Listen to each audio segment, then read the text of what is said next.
Hi guys, it is Miss Polly. It's nice to see you guys again. I decided to go live today. I know I have a lot of new subscribers, so I've been dropping the ball a little bit about getting some content up. So I apologize for that. I definitely don't want you guys to think I'm just skipping out because my whole concept, okay, this year was to be a little bit more consistent. So even though I've been on some YouTube channels, hopefully you guys been checking me out on those platforms. But I've been on Knowledge Relationships a few times, not so much. Angry Man, he has a show also. I've been on a few of his panels in the evening. And also, I'm kind of looking into kind of opening up my platform. So if you're new here, hello. We talk about everything between relationships, between food, between family, between businesses, between lovers, and all those great things. And we talk about how we can make those relationships better, of course, better, of course. And my specialty is obviously in poly. So we do talk about uh, poly relationships a lot and how those relationships, since you're dealing with more than one relationship all the time, obviously you have more experience with that. And if you're interested in getting into poly, please hit me up on Instagram. Same as Polly Right. And what we could do is have a conference. I do give out consultations, and my consultations are fairly low right now because I want to make sure people just get entry level information and kind of work through some of those kinks. Um, those usually are about like $25. It's really entry level. Like I said, for like 30 minutes to an hour, just to get some background and then kind of talk about it if you're interested. That if it goes further than that, we can get you on a plan, all kinds of things. So thank you for joining today. Today we're going to talk about finances in poly and in relationships. Now the reason why I'm going to say poly and in regular relationships because finances play a big role in relationships in general. And to have your finances in disarray is a lot of reasons why people get divorces. Let's just be honest. Most people are like, peace. You know what I'm saying? They deuce out when finances aren't right. Now, I'm not saying everybody's got to be a pro. I know you may not be a pro, and that's okay and understandable. But having basic financial information, knowledge, is going to help you go further in life. Even making little changes financially will help you in the long run because you can be someone who's broke, but trying to work on finances will help you even achieve goals that you thought you weren't able to achieve. So we definitely want to look at that. So a lot of people ask, how does finances work in poly? Because that's like one of the biggest questions I get asked. And then a lot of times I know I breathe like that. What is going to get long winded? But a lot of times there's different kind of poly dynamics. Now we all know polygamy, as you know, there's a man with multiple women. In those kind of constructs, you'll have a man who's supposed to be technically or financially already stable. Basically, he's supposed to have it already laid out. He's supposed to be able to financially support more than one wife and more than one child, especially in a state of them not working. That's what it really is supposed to be, in the state of them not working outside the home.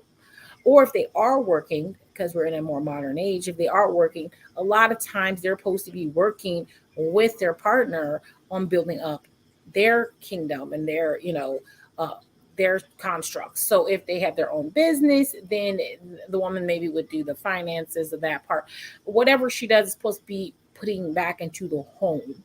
So that's the idea. So even if the woman is educated and she, does want to go to school, she would learn something that would help apply to what's happening in the home or for the business, for the family business, so they could do that together. Or she could be even a person who works for the family business, and that way she can do something to contribute to the house, even though it's not in her home, it's still contributing to the overall family. So that's really what that's supposed to do. So in that idea, polygamy sounds like, oh, okay, that sounds like we're building. So all you hear a lot of times when you hear polygamy is build, build, build, build. We're here for financial stability and blah, blah, blah. Now, I won't talk about polygamy that much because I do love the gentleman to give their whole spread because they have a whole thing behind it, and that's important for them to push that. So if you are in a polyandry situation, though, that changes everything, and then that kind of throws people off. So polyandry is the woman who is basically the main focus of relationship, and then there's several, or several men. And in that situation, they say, well, how does that work? Because there's more than one man, and they will struggle. No, no. The idea of more than one man is not that they're going to struggle for power. The idea is not that we're going to be fighting. Is basically the idea is that two big heads of companies, right, have decided to collab together to form something larger than themselves. It is like seeing Bill Gates hang out with Warren Buffett. They are not fighting each other for who gets more money. They're not arguing them this and that. What they have is built a plan together to make something successful. And with those two, they will make that successful, and then they will pour into their home. And the wife is to build that home. That is really what the idea looks like. It's not the woman going out and changing her role, and she's the one working while the men stay home. Now you will see that a lot of the times, which is another lovely discussion that will be coming soon, which is poly by nations.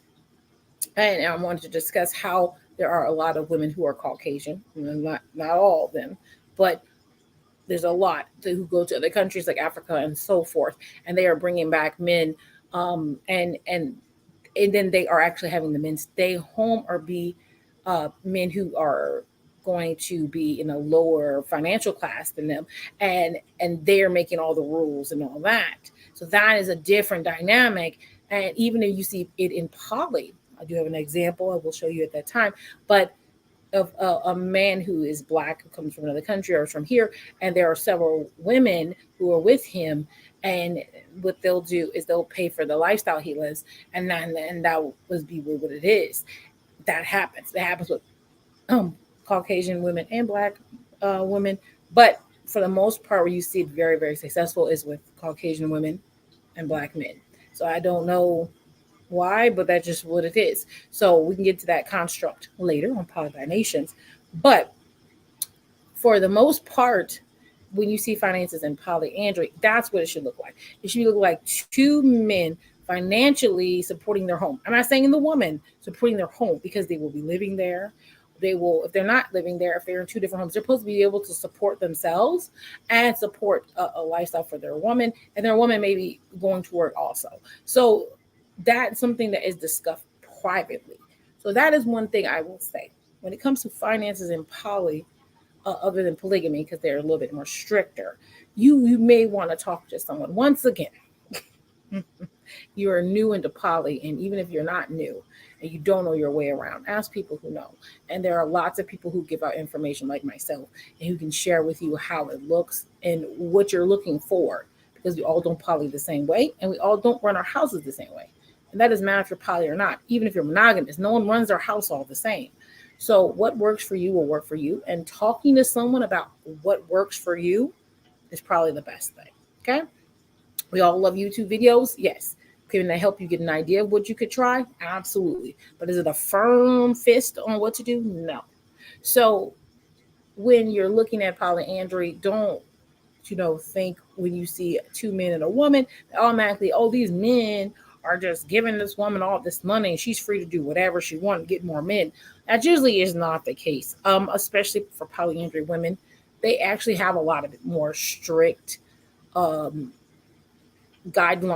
I'm going to call them guidelines and boundaries, because their partners already are in a position. And I'm not saying everyone loves to be monogamous. How can I explain this? So being a man in a polyandry situation, it can be stressful, especially if you're transitioning. If you already have the mind that doesn't bother me, I don't care what anybody thinks, this is me, I'm okay with loving more than one person, and my partner loving more than one person, we'll have no problem. But if you're transitioning from monogamy into poly, and you've never done that, it can be a lot to take when you other people around you come in and talk to you about that. Hey, Chef, how are you today? Oh, wonderful, wonderful. I'm glad you took the time to see me today. Now, yes, and Chef is one of my lovely, lovely, lovely, lovely. I will say Patreons, but I do love to go over there, and he's very supportive of me and what I've done. So I really appreciate that. Okay, so I'll get back to the comments in a moment, but you definitely want to, when you see two men and a woman, don't automatically think that this woman's just having the greatest life. A lot of times, the women too, depending on the situation, may live more like a person who is by themselves, financially speaking, because it is important for her to show that she can also contribute to the home also, not only in those other fashions, especially if they don't have children yet, especially want to show that she can contribute something else to the home. So a lot of times when you see that kind of dynamic, it's going to be a little different. There are some women in that dynamic also who will be very on the front line for their partners. If they have two partners who work and she doesn't work, you'll see her doing a lot of homemaker things. She's going to be a housewife, basically. She's going to be ironing. She's going to be getting people organized. She's going to be making dinners, making sure this is that. She's going to go do that footwork times two, and probably be very happy about it. Okay, so let me check these comments out here. Most men, especially, Renaissance Woman says most women, especially. Let me just go ahead and pull you up here. Okay, um, especially those who practice polygamy assume women are paying the man. Uh, right. This is the issue. It's like you're paying the man to do these, this, and that, and it's not always true. Uh, Oh, you're watching for work too? Okay. So a lot of people are watching for work. That's awesome. I appreciate you guys for taking a moment and glancing at me, right? Okay. So I hope that'll help you if you're working home and you can listen. That's awesome.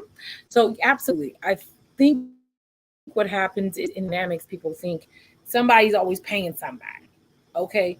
Now there are situations, especially in the atmosphere we're in, where a lot of people aren't working full time. A lot of people aren't working this and that. And this is true. And now a lot of people, is there a lot of jobs available? Of course there are. A lot of people are a little bit more pickier about the jobs. COVID opened people's eyes to being misused and mistreated as an employee. So a lot of people don't want to go back into that dynamic of being mistreated, and they don't want that. So they'll choose what kind of and employers are having to up the pay and change all kinds of things. And of course, they're sneaking; they find ways around getting what they want, of course. But this is something people are looking into getting their own businesses started. This was a big change. So now you may have a partner who's trying to start a business and their business is slow right now because they just started, or they've been in a year. A year for a business is actually very, very young. That's a baby still. You probably don't even see a profit until I think a lot of people say year one, after year one. So this is a big thing.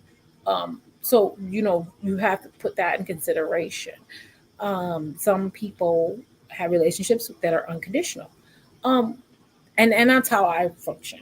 I'm an unconditional person at this stage in my life. I don't want my love to be in a conditional fashion. And finances is one of those conditions, which is a big part of relationships, even in monogamy. Finances play such a large role in making decisions. And I feel like it's not bad to have those thoughts. Okay, are we going to be okay? But I don't want that to be the only reason. I don't want to be that person who is supporting.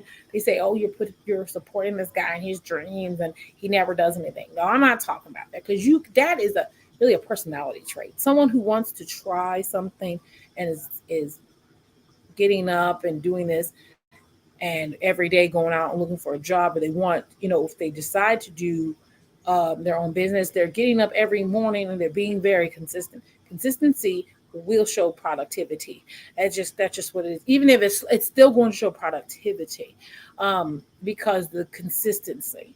Okay, so when you have someone who's starting a business and they're missing missing meetings, they're not looking into things, they're not studying. Even if the business is going bad, they're not studying to figure out what they're doing wrong so they can fix it. They're not taking the additional steps it takes to actually have a successful business. Because if something's wrong or something's not working, you find out why it's not working and change it, right?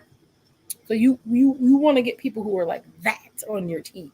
You want to see someone like that. If you don't see that energy in them, that's a problem. If you're dealing with someone who's like mental stuff going on, I'm not saying right away to say like they were fine at first and all of a sudden they've gone through depression, their parents died or whatever. So you have to kind of, for me, I think that um, being in your perfect state all the time is not always the best thing to fall in love with.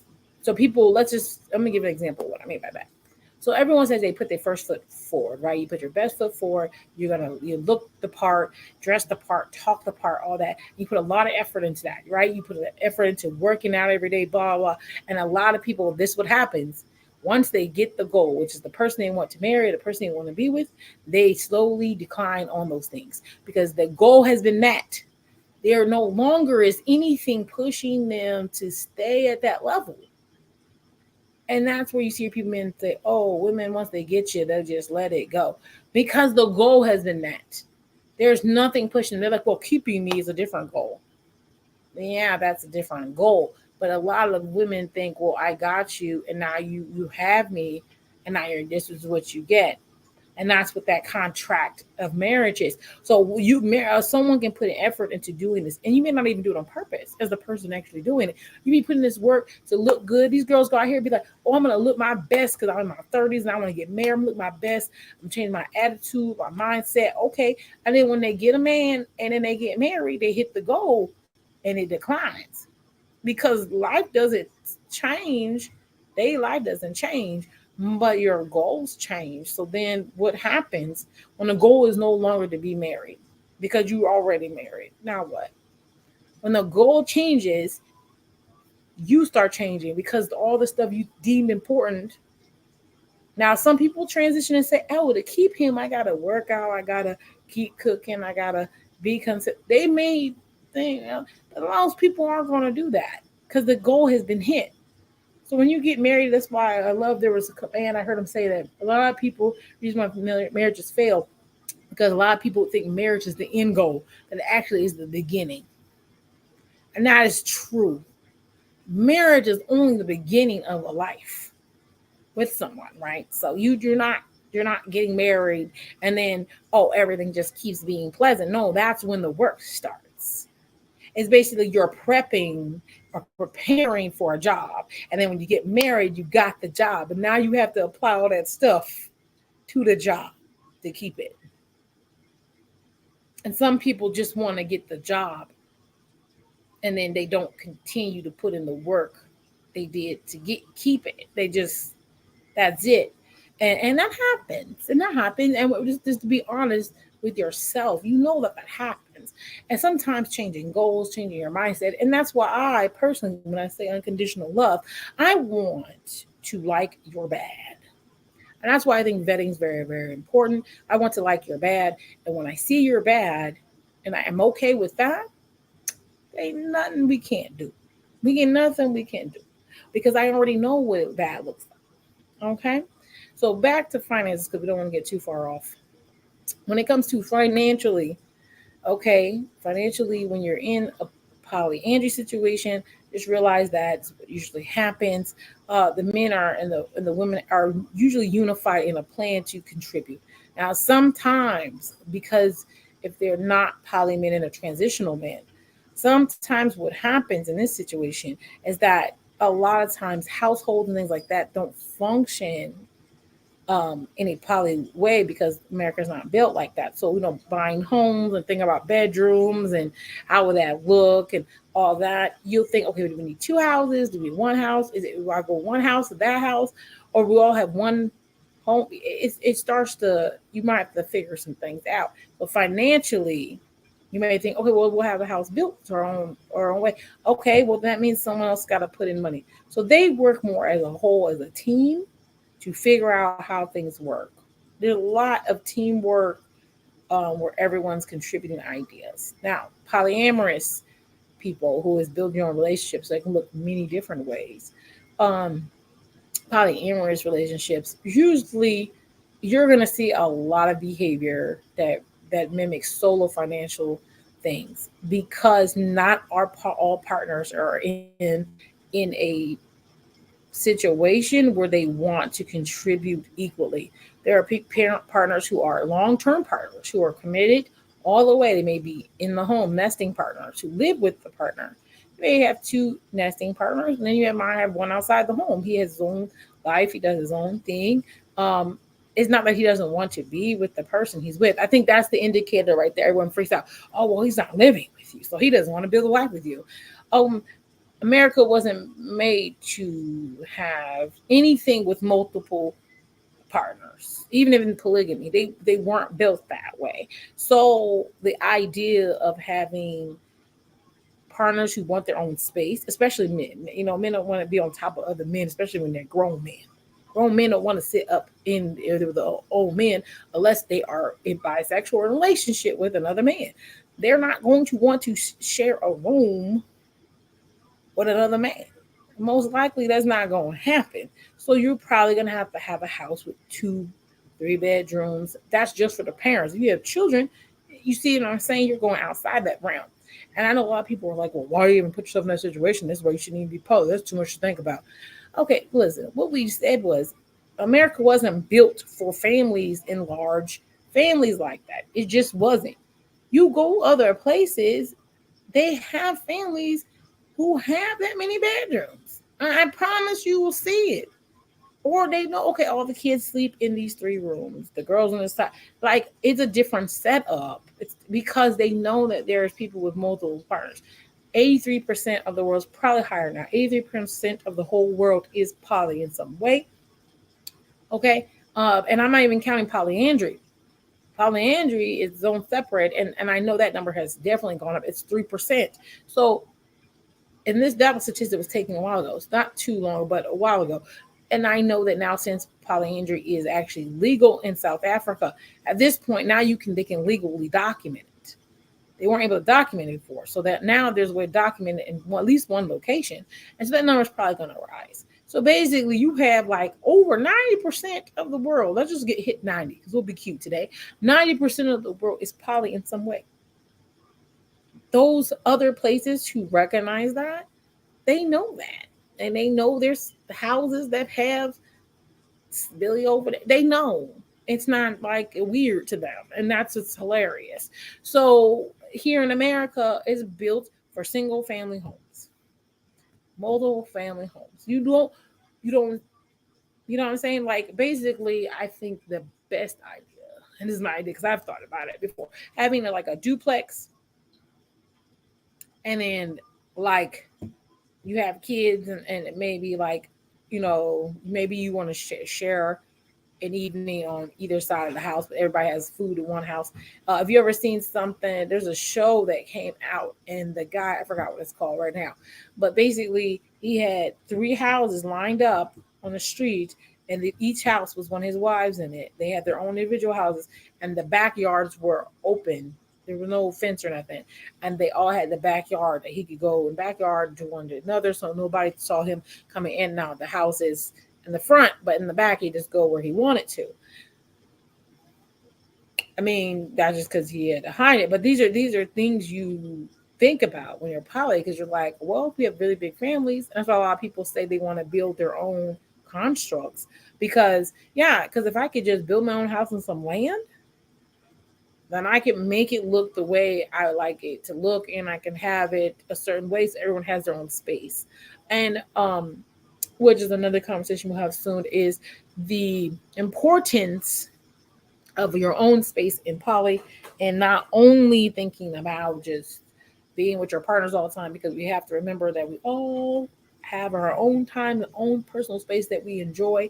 And I think that's important even in monogamy, to have your own space. And somebody said normalize having your own bedrooms. I think that's have y'all snore. Y'all want to be with someone who snores. Have y'all have you attract the opposite partner. One partner is really, really dirty, the other one's not. Imagine if you did. I was monogamous and I was thinking that. I was like, I can't live with you. I cannot live with you. How much you can come visit all the time. Like, I'll come over every day, but I don't want to live with you. I don't like the way you live. I don't like the way you keep your house clean. And I'm not cleaning up after pigs. I can clean up after children, but not grown folk. Not grown folk who are careless. So okay, that's a whole nother story, but you know what I'm talking about. There's a difference between, oh babe, I just left that because I didn't get a chance to put it up. I was running out the door, I threw some toothpaste up on the counter, no problem. But there's a difference between that and a man or a woman consistently leaving stuff all over the place. They have hair in the sink like every day because they're consistently doing it, just don't care. They see the sink maybe dirty, they don't give a f. No, one was horrible. Somebody used to spit in the sink and spit in the shower. Snot. And not wash it off. You know how aggravating that is. And I'd be like, so why? We're already in there. So why couldn't you just, like everyone's like, I bet someone's like, oh, that sounds crazy. Who you dated? Y'all know that y'all dated somebody who does crazy things. That are like, why did you do that? Why do you consistently do that? I want to fight you. That's when you know that you might want to fight somebody. Is when they do things that like that. And you look at them, you're like, listen, I'll choke you. You don't stop the foolishness. Okay. Yes, South Africa did legalize it. It is legal to be married to more than one man in South Africa. If you're looking into that, you can go there and at least be married legally somewhere. That sounds actually amazing. But like I said, I see polyandry. I see poly moving in a very legalized fashion. I think it is. Now, a lot of people are like, well, that's corrupt and all that. Actually, you're holding people accountable for being with more than one partner if you legalize it. So all that stuff you're worried about, oh, well, they'll just run around with everybody. They're not saying I want to run around there. They're saying this person, this person, this person, I want to be legally attached to. I want to be legally married to. They're making themselves responsible for the people they're deciding to be with, which makes sense. So now the question really would be how to divide things when things are divided. Now, I can see them putting in something like where, okay, well, everything you walked in with, you guys, making it that they have a poly special marriage agreement where, like, when you walk into this agreement, walking on the same day, if you're already married, you're adding someone to your marriage, that it's like a, oh gosh, what's it called? Amendment to your marriage, and basically you will get married again as three, and it's a different marriage, and that marriage construct will include everyone in it, and then it also will have maybe a clause where, like, if the main two decide to separate, that the other two that are still in the marriage, if they're still together, if it comes to money, they will have or they can even do a premarital discussion about finances. And so finances are a really big thing, and a lot of people worry about it because do you want to divorce someone? Are you, especially polygamy, if you just divorce your wives, will you have to pay for both people? And so this is what I mean by it will actually hold people more accountable times two. So it actually would work better because if you get married to one woman, you're already like, oh, I don't want to get a divorce because, oh my God, I have to pay for child support for all these kids and blah, blah. But now you get married to two women, you would have to financially be responsible, especially if they don't work, for both of them. And then both of them be married to get child support, whatever. So actually would hold them to a higher standard to continue to have this relationship work. And then also I would put in something where they couldn't get it annulled for like 2 years. This is something that you have to work around. Now, this is a little bit stricter. I actually don't think you're allowed to unmarry your wives. I know people are like, well, then people will start killing each other. I mean, they're already killing each other. I mean, that's me being positive, but not. I had this dark humor for last 2 weeks. That wasn't a joke. That was like a serious comment. Okay. So let's pull up some more. Renaissance woman, I appreciate you today. Every day you call. Anyway, but I think the U.S. has the honorary marriage that's legal in another country. So they don't. They don't. And each state can do whatever the hell they want to do also. Because in some states when they had it legal, they still were fighting it on a state level. So the law here is like, if you want to really twist your brain, go look into some law and law stuff in America, because everything is like two levels. Obviously, it's state level, and then you go up to a national level. So there's just like obviously like two levels of things, and you would really want things from another state to be considered here, but not always. Not always. In state to state, they could fight it, or they can just say we don't care. We have our own rules. So you heard what I've heard, but you don't know is all the way, but like Jim Crow laws are trying to come back in particular areas. And once again, that's a state level. There are cities out here who still have the sundown. That's a state situation. So even though the United States says no, you'd have to fight it on a national level. And I'm saying national because I don't have the word right now in my mind for the other word, and So, anyway, let me just drink this. I know people like don't drink on live. I'm trying to tell you something, okay? I have a bad tooth, which is one of the reasons I haven't been on here. I've had a bad tooth. I need to get it pulled out. It's hitting a nerve that's like hurting it, like it's causes pain in my face, all up and down my face. So I have to actually get it removed. Unfortunately, I don't want to save it and then crap happen later. So it's the last, like one of the last teeth I have in the back, not last teeth. I said that someone there like, you have no teeth. I mean, like, no, I have. Listen, I have teeth. It's just the last tooth that's in the back of the mouth. I think my mouth is short. Anyway, it's not the point. Not the point. Okay, there's nothing to do with this. Okay, financially, when you're in polyamory and you're trying to figure it out, legally, hopefully they figure it out. But when we want to talk about finances, back again to polyamory, people think that you're not dedicated to your partner because you're not giving them something, which is a conditional love, which I don't like. Because if my partner is not giving me something that others or most people deem tangible, then they are not worthy of me. And I am in the place in my life, and I feel like I am a little bit more emotionally mature than lots of people. And I think that for me, I don't want to be hindered mentally with my decisions based on financial needs. And I don't want that. And if it comes to it, I will assist you. Now, I'm not saying, now listen to me. I'm the person that says I'm not going to lead horses to water and they don't want to drink, but I will lead you there if you need help. But if you ain't drinking, boo, we're going to have some discussions. And this is the great thing about poly, I think people misunderstand too. So when someone's going through a tough time, a lot of people are like, oh, I don't want to deal with it because they're financially screwing up. And I'm at the place in my life where I'm trying to make this money. Okay, that's you. Let them have their moment, because you don't know. This is maybe the time they figure out stuff and they have a breakthrough in 8 months. And yeah, that sounds like a really long time, and it could be, but that is not for you to deem important or not.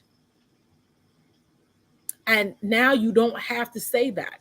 If you were financially thinking, I'm just taking care of myself. I think if we take care of ourselves and then contribute to something larger, that's wonderful. But when you're not really taking care of yourself or the things you're responsible for, and you're always relying on other people to fill in the gaps, then you're really just not standing on your own. Can you stand on your own? That doesn't matter if you're a woman or a man. Now I know that all the ladies out here are like, girl, but he need to take care of me. Girl, I understand. I understand. I understand. You want him to take care of you. But I've been that lady. I've been that lady. I don't like to be that lady. But I've been a lady where someone financially is able to support me, and I can't stay in that. I can't stay in that lane because unfortunately, the constructs of marriage, constructs of relationship, were really built on this financial bonding, which was, hey, you marry me, and this is a long time ago, of course, everyone, that you're going to take care of me, and I'm going to provide you with these services. And I don't mean just sex. I mean like I'm going to take care of your children. There is a process to that, right? It's an exchange of things, right? And that's just what it is. And even people say, well, don't you exchange this and that? But this is the thing. As human beings, there are some times I don't have any to give.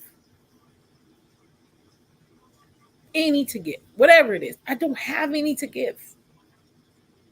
Are you going to be here when I don't have any to give right now because I've lost it?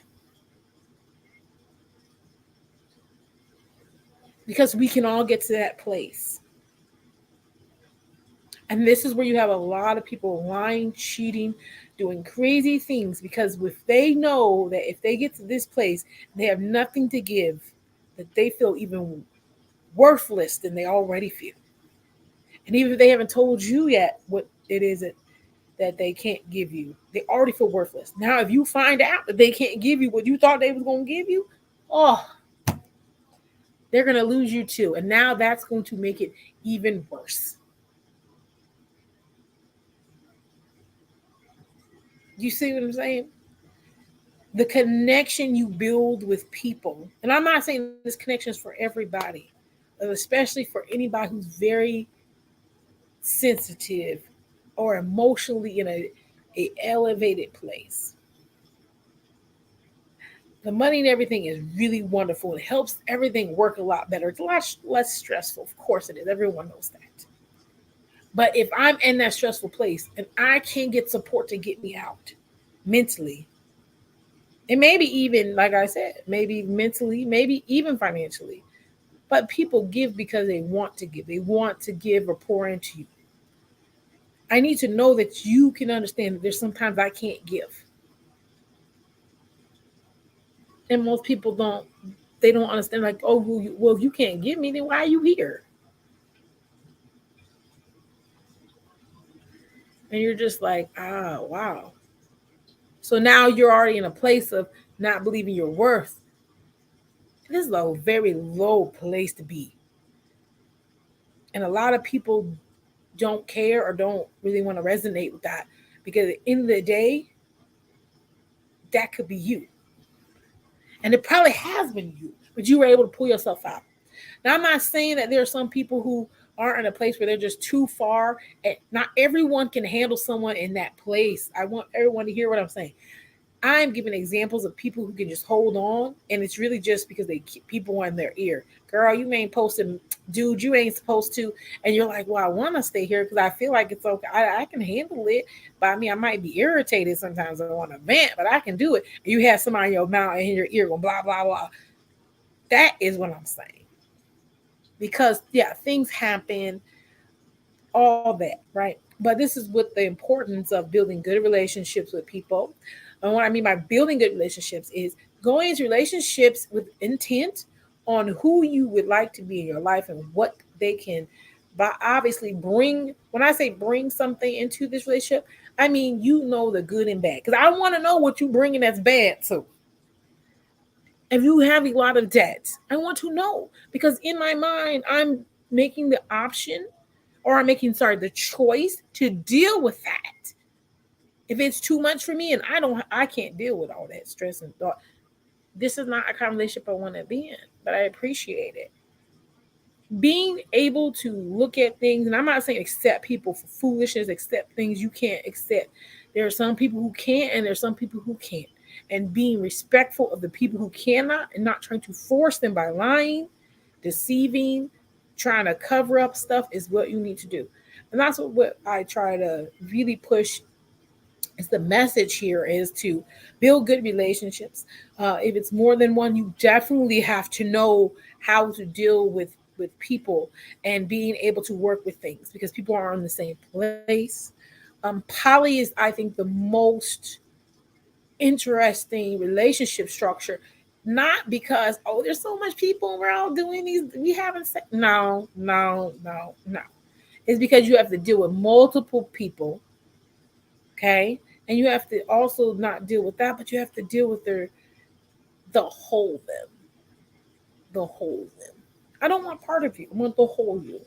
You know what I'm saying? And that's when people say, "Oh, build your partner," all that. I don't like that because I don't want to build a partner. I want you in whole, the whole you, and it's very important to me. And if I can't have the whole you, I really don't want it. And I'm not the only one who thinks like this. I find it very hilarious because I hang around a lot of monogamous people. Let's be honest. And when we talk about relationships and stuff like that, I don't hear myself. And then I feel like, oh, maybe I'm so alone in this. But then I'll hang around a lot of poly people when I go into platforms and then, I can go on different areas. And I'm like, oh my gosh, you guys are so amazing. You sound like me. These people do exist who want to love each other and just love each other. And do we all do it right? No, because we all need a little bit of help. We're not all loving each other the right way. And that comes from a lot of people being damaged and all kinds of things. And we want to work on those things. And sometimes it takes a little bit of help. Okay. So we want to keep running down the financial runway. Renaissance woman. Anybody have any other questions prior to this? Um, let me take a moment here. I just want to make sure any other questions before we move on. Now I'm going to talk about solo poly a little bit. Solo poly is very important. Solo poly is one of the I don't connect with solo poly because and the reason why is too much like being single, but I do some things that poly people do who are solo poly. It's kind of interesting. Solo poly is very interesting because it's basically where I'm just sharing this to my little page here. Solo poly basically is where you are. This is why I wanted to bring it up because it's in the description. Solo poly basically means you are poly. You have multiple partners, but you are not financially connected to any of them, and you don't nest with partners, which means you don't like live with any other partner, and you don't make large or big decisions with any of those partners at all. You don't do it. So this is what's really interesting to me because on a larger scale, you don't have to make those big things, right? Those big decisions. So that's really interesting. So let's go into that. I just sent out a message saying I am live so everybody can see it. Woohoo, woohoo. There is a couple people I wanted to just mention too while we just take a moment in the intersection here. Okay, so I want to shout out to Jen on the block or on the block with Jen. I always say Jen on the block. Sorry, it's her fault. Anyway, on the block with Jen. Okay, Jen is amazing. Check out her channel. She has all kinds of different topics. She starts on Tuesdays till Saturday. She has Sunday and Mondays off. I'm on that panel quite a bit. We want to also hit up with Nikki, Miss She Said. Now, Miss She Said, she is also a content creator. She had been sick a couple months ago. Hopefully, she is all well. Great content she puts out there. She's married, and so if you would like to get some more insight on someone who's married and a little bit more traditional, you hit them up. Both her and her husband have shows, and they're very wonderful. You guys check them out. Okay, I do want to hit up with knowledge and relationships. You guys know I go back and forth on their channel. Check them out, see what's up. And then finally, just this, we're gonna do like a little shout out for just a couple people. I want to hit up uh, Russell Taylor, Taylor Made Dreams. He has been putting out some really good content.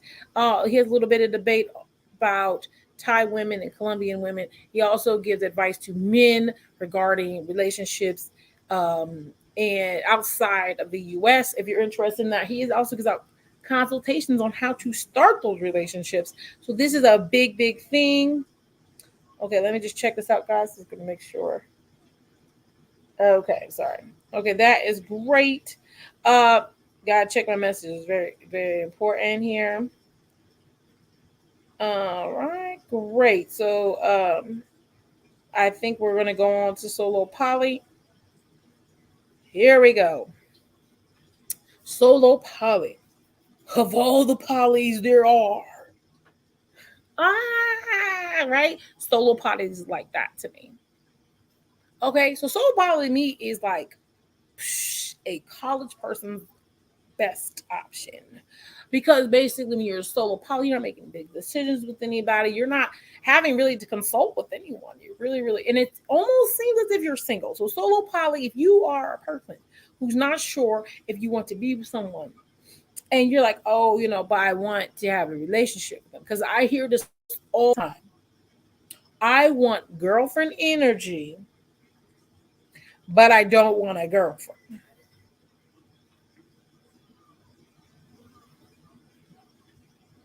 I want girlfriend energy, but I don't want a girlfriend. I want boyfriend energy, but I don't want a boyfriend. I admit, it's like, wait, what? And I even made a little meme about it because I thought it was hilarious. Because I was like, did someone just say that? They don't want a girlfriend, but they want girlfriend energy? How we do that? How you give girlfriend energy and you don't, I mean, you want girlfriend energy, but you don't want a girlfriend. It's the crazy, and they do. There are men who want that kind of situation. Do I know why? No. I'm sending this to one more person here, guys. I don't know why, but it's very interesting. There are a lot of people who want that. So for anyone who wants that kind of stuff, please, please, please, okay, I want you to go become poly. Okay, that's all I want you to do. Go become poly. How you become poly? I want you to go out here and be honest to people and communicate what you want. That's the first step in saying you're poly. Is being honest and truth to yourself, telling people what you want from them and what they can get from you. And what I mean by that is in general, so that they know and have the option to say yes or no. Okay, that's the first part. That's the first part of that. And then after that, I want you to, we're not giving out tips that easy, but yes, you have to go and change all your profiles to say that you are poly and this and that and that. And then if you like to know more, you can hit me up. That's what you write. Now for men, yes, no one's gonna hit you up most of the time. Just being honest. For some reason, it is easier for a man who's poly to go into a real life situation and talk to a woman first in person. I don't know what that's about. The woman will be attracted to you. Lord praise him. I'm sounding like King and Dreams. Why? Women will be attracted to you. And then what will happen is you can then say, I am poly. When they say something about, hey, you got a girlfriend, you can say, well, I'm poly. I'm okay with these kind of relationships, but I'm actually solo poly. And this is what I expect and what I can give you. This is how you open up. Then a woman can make a choice and say, okay. Now for women, you put that on there, they down to ride and die and try to ride you like a wave and throw you to the dust. Be careful of that. It doesn't mean you're not going to find someone who is there, but you have to be prepared to have boundaries, because these men will take that. Sorry, guys. They doing Balon. They will take that as an indication that you are open for play and possibly pay to play. You know what I'm saying? And no, we're not doing pay to play. So if you are solo poly, you got to watch out for men who just want to have sex with you and push you off to the side. That is a red flag. You do also want to, like I said, please contact somebody. I want y'all to be successful in your journey. But solo poly is usually for someone who doesn't want to make those kind of connections, or who wants to have girlfriend energy, boyfriend energy without having to commit all the way to the extent that monogamy tells you to do. Basically, monogamy tells you to cut off all your your booze and friends and all that. It does. And y'all be like, no, it doesn't. It kind of does say that. Or anybody outside of who you already have, you can't like really do all that. And if you move differently, that's an indicator of something's wrong or you're cheating or something's going on and blah, blah, blah. It just, everything's a red flag. So if you don't want to be with people to that extent, like, I'm trying to explain this. Okay. So I've heard guys say, okay, I want a girlfriend. I want to hang out with her sometimes when I call her. I want her to, come over sometimes, but I don't like actually want her to stay with me or try to live with me.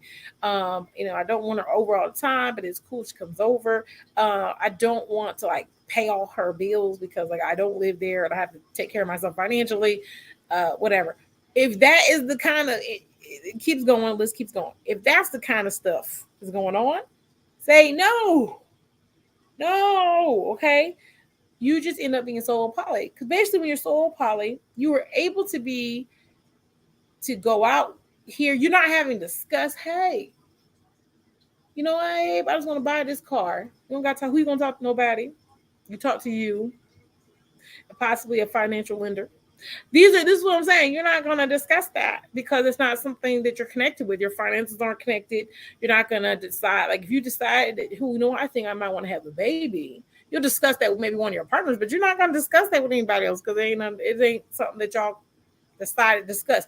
It is very single life living, but having partners, and they don't particularly pick one over the other. They may lean hang out with one more than another one. It's a lot more freedom, especially financially. Especially, it's like basically they're living a life of like a bachelor. That's best way I can say it. Because bachelors do have women that they're consistent with, and then they have a few that they're not that consistent with. But you know what I'm saying, this is why solo poly looks like just dating.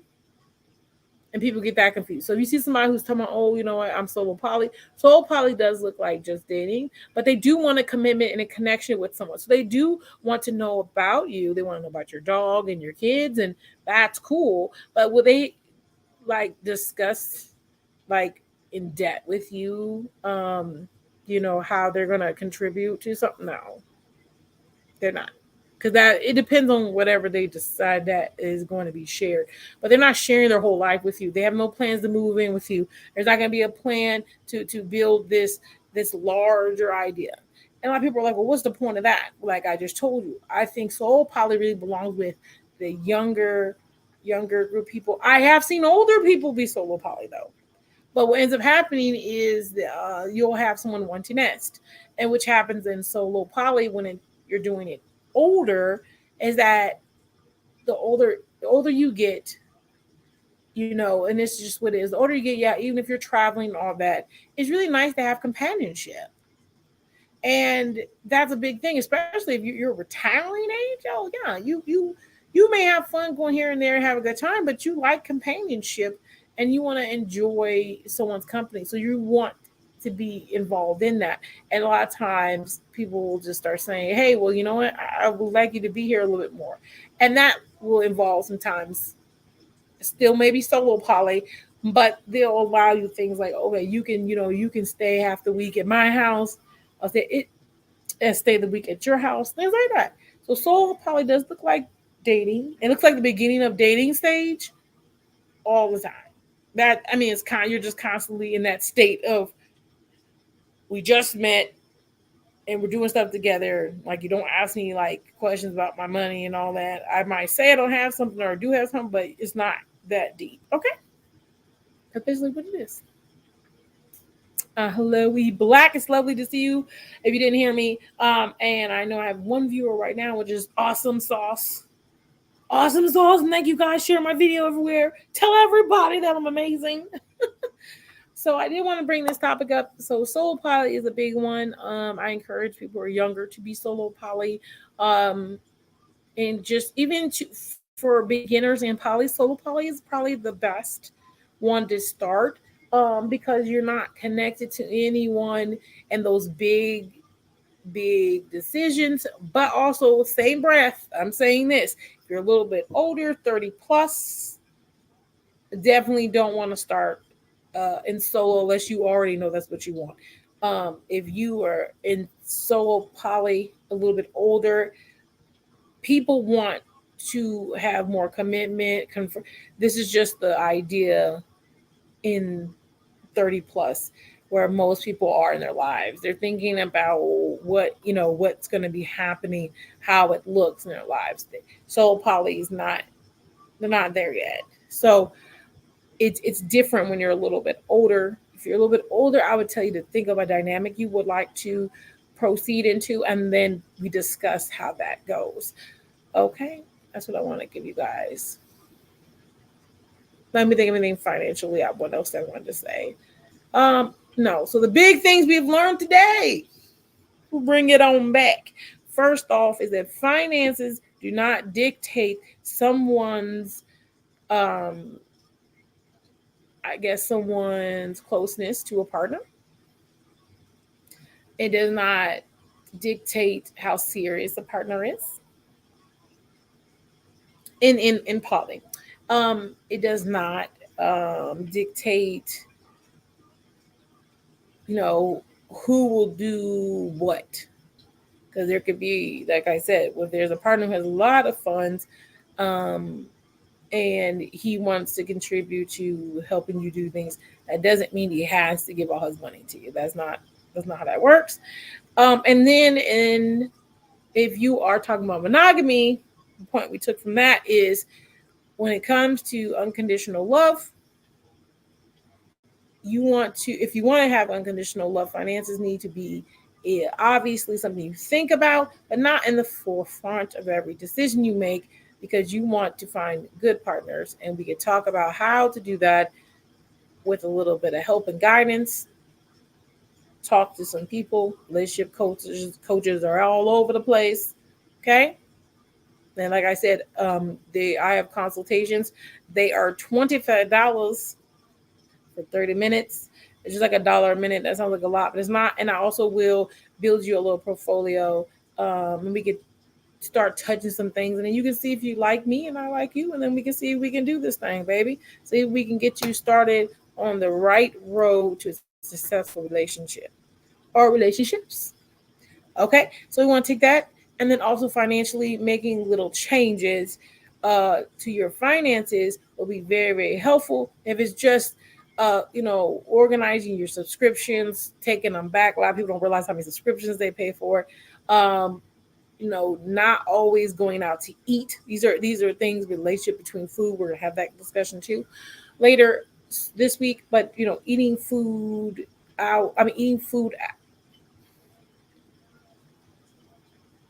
eating out all the time is very expensive if you don't see it. Even if you're going to McDonald's, especially McDonald's is like $10 a meal now. Okay, these things are not cheap. Doing that over and over every day, you can easily spend hundreds of dollars in a week. Um, think about food prepping. That'll cut your costs down. All these things that you can do financially to help you. This in general can be applied in relationships and help them be better, because the less stress you have, especially financial stress, the better it is with your relationships, because that's one less thing you have to worry about. I don't think we talked about this, but I'll just hit it up real quick. But having a sometimes people do a thing where they'll do like split the bills. Someone will be like, "Oh, I'm in charge of the rent and the car payments, and you pay the electricity and the cable." I have seen that, but that also this is kind of weird, because what if you have someone pay the car off, and then now they have one less bill, and they don't have to pay the other bills? So kind of some people divide it in half. Some people have one bank account, and they say, okay, well, we have to, all of the bills come out that bank account. By the end of the month, we need to have 1,700 in that bank. So let's do every paycheck we put in this much. All those things. So communicating is very important through this process. Finding someone who just even have someone at the bank help you with some things or try to guide you. I know it sounds crazy. You can go to the bank, and sometimes they have like little classes for financial awareness, being aware of where you are. I know people are scared to find out information. Remember, Even if you don't do anything with it, information is always important because you don't have to do nothing with it, but knowing it is important because it can make you move differently. It makes you move differently. You know things, So that's important. Um, like I said, if you guys want to hear a little bit more about finances, me get a little bit deeper about how I break it down, or how does it look, with my partners? Because my partners don't all stay with me, and I'm adding people to my pod. I'm, all kinds of things that are happening. So while I'm doing all that, like, what does that look like financially? Um, does one partner with more money financially dictate what I do or who I talk to more than the other? No, like I said. So these things are very important to have. But I am going to wrap it up now, my darlings, sweet, sweet darlings. But I do want to say thank you for checking me out. If you're new, I appreciate you guys taking the time to hang out with me, even if you were at work. Renaissance Woman, thank you for checking me out. Chef E Black, anyone else who just have a second to type in, I appreciate you anyway. Um, Thank you guys for taking the time to like and subscribe. Ring the bell for notifications. I want you guys to have a great, great rest of the week. We're on Tuesday, so it just began, but it doesn't mean that it is so boring and annoying. We're going to have a great, successful week, and this is just the beginning of that. So please be blessed and have a wonderful day.